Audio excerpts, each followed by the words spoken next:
Okay, here we are, continuing in the mask series, and today I'm going to talk about the reasons mask.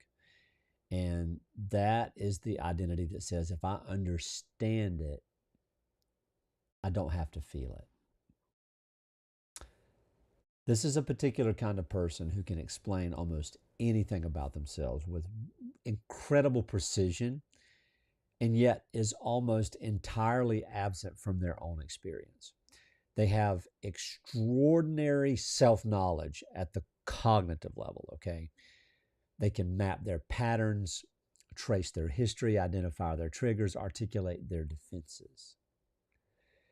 They've been to therapy, maybe.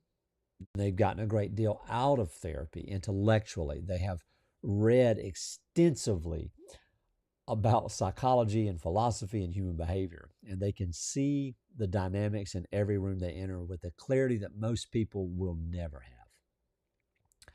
And they are, underneath all of that understanding, underneath all of that knowledge, underneath all of that cognitive prowess, completely disconnected from what they actually feel.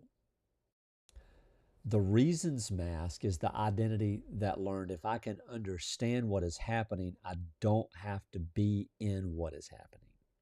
If I can explain the emotion, I don't have to experience it, and I can analyze the situation with sufficient precision.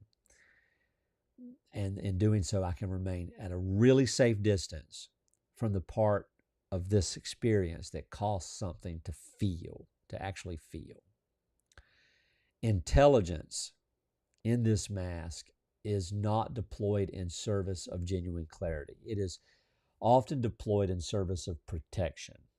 The mind has become the primary tool for keeping the person out of their own body, their own emotional experience, their own, honestly, life. The origin of the reasons mask almost always involves an experience early, that's typically early and usually repeated, where genuine feeling was unsafe or perceived to be unsafe or either useless. It didn't have the effect that it should have had. Sometimes it was an environment where emotion was responded to with dismissal or irritation, or if they cried, that crying produced irritation instead of receiving comfort. Anger was met with punishment rather than acknowledgement, where the person learned specifically and clearly that their emotional experience was not welcome in the room and that the safest response to it was to move to a register that was more acceptable. What is that? Thinking, analyzing, explaining, being smart about it. And being smart about it worked. In most academic and professional environments, the reasons mask is an extraordinary asset. A person who can separate their emotional response from their analysis, who can also hold complexity without being destabilized by it, and even articulate what is happening in a system or relationship with extreme precision, without distress, is a person who will advance in most institutional structures. The mask produces competence, and the competence produces reinforcement. That reinforcement makes the mask harder to question, but there is a cost. And it is one that the reasons mask person is really equipped to understand intellectually and particularly resistant to actually encountering, see? Because encountering it requires going into the register that the mask was built to keep them out of. The primary cost of the reasons mask is the one I want to name with as much precision as I can because it's at the center of everything else. The cost is the gap between understanding and inhabiting. A person who has understanding, they will understand their experience, but they don't inhabit it.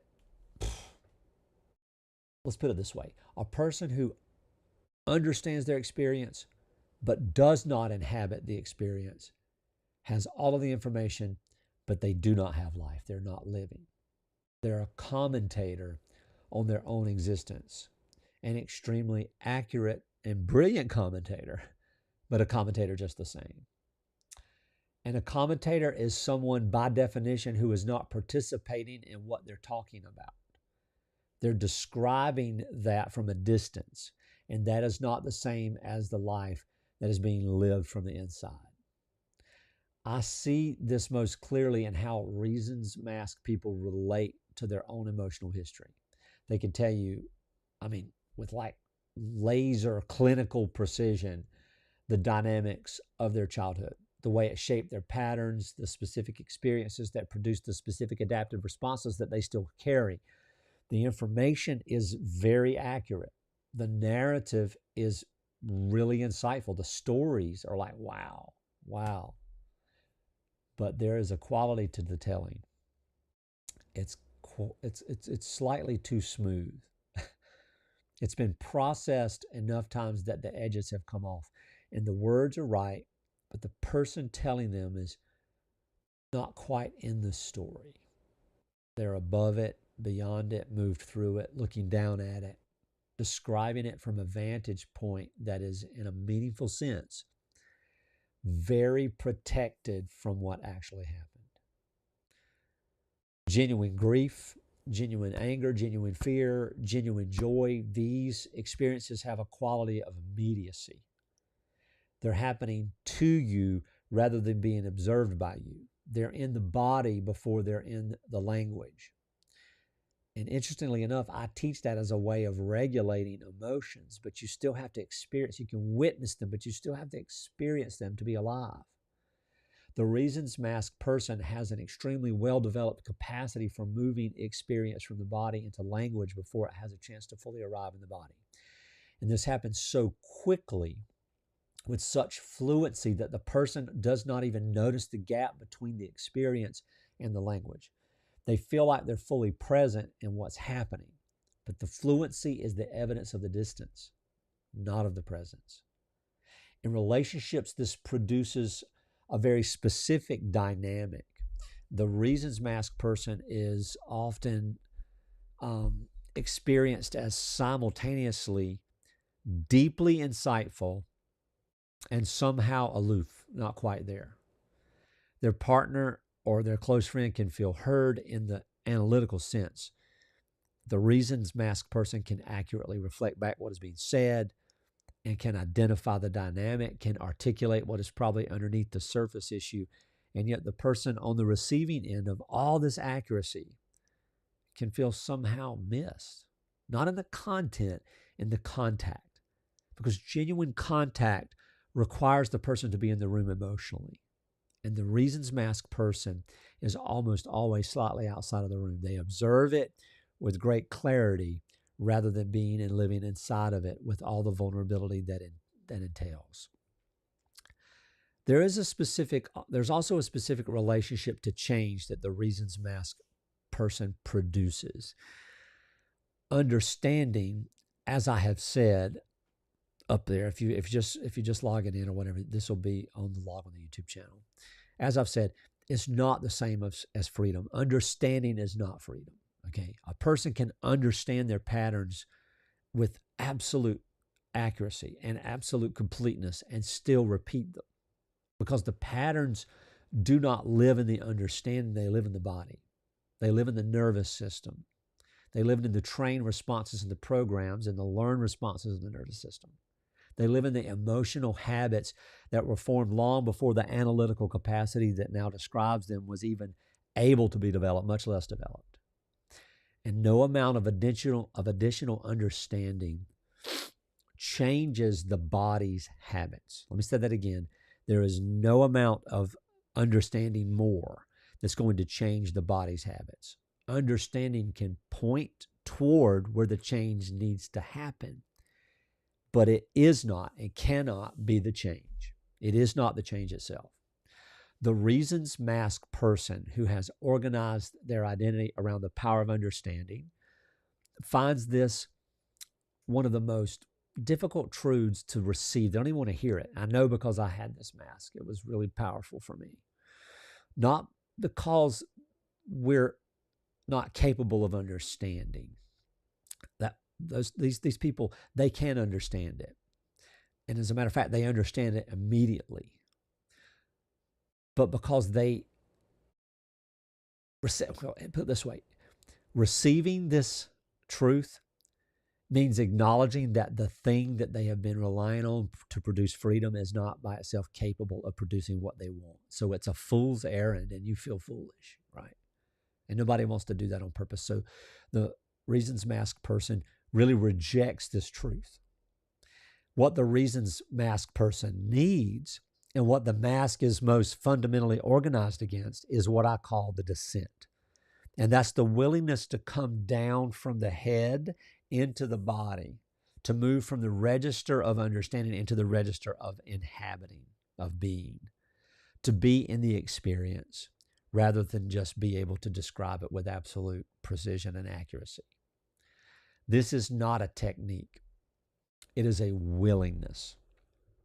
And the willingness requires something specific from the person who wears the reasons mask. And that is the tolerance of being in experience that cannot be immediately articulated. Because genuine emotional experience arrived in the body before it is in the language is often not able to be articulated in the first moments of its experience or of its arrival. It's sensation, and that scares, right? It's pressure.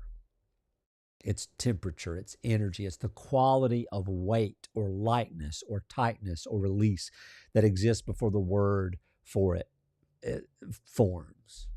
And the reasons mask person who has built their entire sense of competence around the ability to articulate finds this pre-linguistic register genuinely uncomfortable. That's where I came up with the Hall moment, honesty aligns liberation language. We'll talk about that in another video.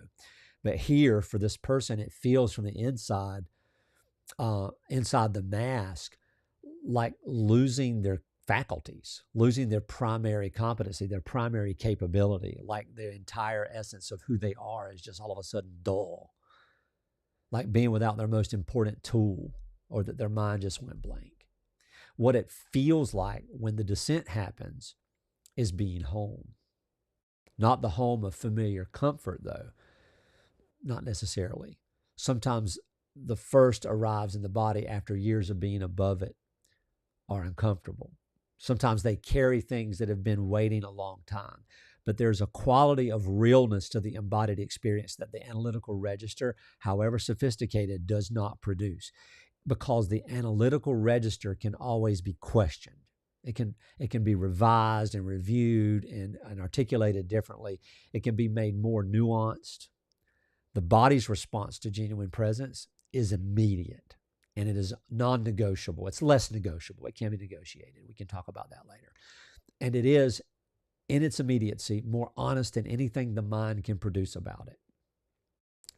Look up my blog, jamestippins.com, Drowning to Live. That experience and that expression is very uncomfortable. You have to drown in order to breathe. The practice, though, to get there, this descent, the practice begins simply. Something as simple as 3 times a day for 30 seconds each, without doing anything else. A single question. What is happening in my body right now? With your eyes closed. What is happening in my body right now? Now, what do I think about what is happening? Not what does this mean? What is happening in the body at this moment? Do I feel tightness anywhere? Are my shoulders, is my neck heavy? Does my head feel heavy? Are my arms heavy? Is there warmth in my face? Is my belly tight, feel squishy, or is it at ease? Just the sensation. Name it without explanation. That practice, which is where I began almost 4 years ago with embodiment practice, embodiment meditation, that practice done consistently begins to rebuild the relationship between the analytical self and the embodied self. And over time, the two begin to function together rather than one suppressing the other or fighting against the other. The intelligence is not lost.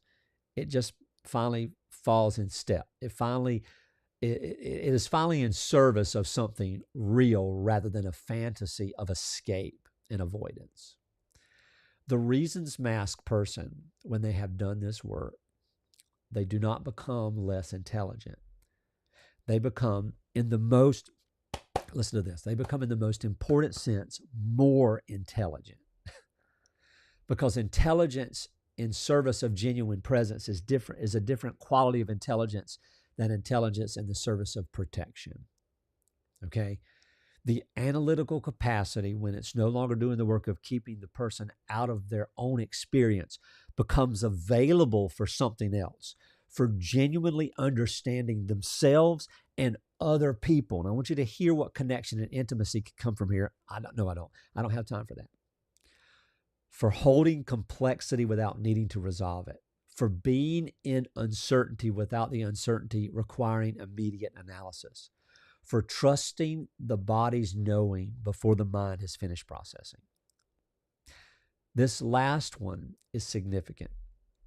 The reasons masked person has almost never trusted their body's knowing, because the body's knowing arrives before the language does, and the mask requires language. What is this? What's the reason for this? What's happening to me?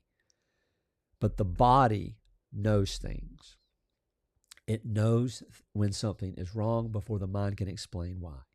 It knows when something is right before evidence has been assembled. It knows the difference between a yes that is genuine and a yes that is performed or contrived or obligatory. It knows the difference between a relationship that is healthy and one that is not, and often long before the analytical mind is ready to acknowledge what it is seeing. And a person who has reconnected with that knowing has access to a quality of clarity that is absolutely, almost divinely powerful, and is more immediate and more reliable than anything the intellect alone can produce. I mean, I do this in all these videos, right? Picture a version of life where a conversation with someone you love can land in you fully without the part of you that is watching and processing and intercepting it before it arrives. Where you can be in a room with something difficult, hard, or uneasy and stay in the difficulty without immediately beginning to understand it. Where your emotional experience is not something to be explained away before it can be felt, but something to be felt before it is explained. Where the intelligence you have is in service of the life you live rather than protecting you from living. Picture being in your body in a moment of genuine joy and staying there without a part of you that wants to understand why it is joyful, pulling you back out. Just the joy arriving in the body as the actual experience of your life, of breath, breathing in fire, breathing out ashes, experiencing what children do when they open their eyes and they see the sky for the first time. That is what the descent makes available. Not the absence of understanding, the presence of something real for the understanding to actually have a purpose. The reasons mask made you the one who knows. Your actual identity is the one who lives. And knowing in service of living is a very different thing from knowing in place of it. Watch this again. I'm James Tippins, and this is Unbound.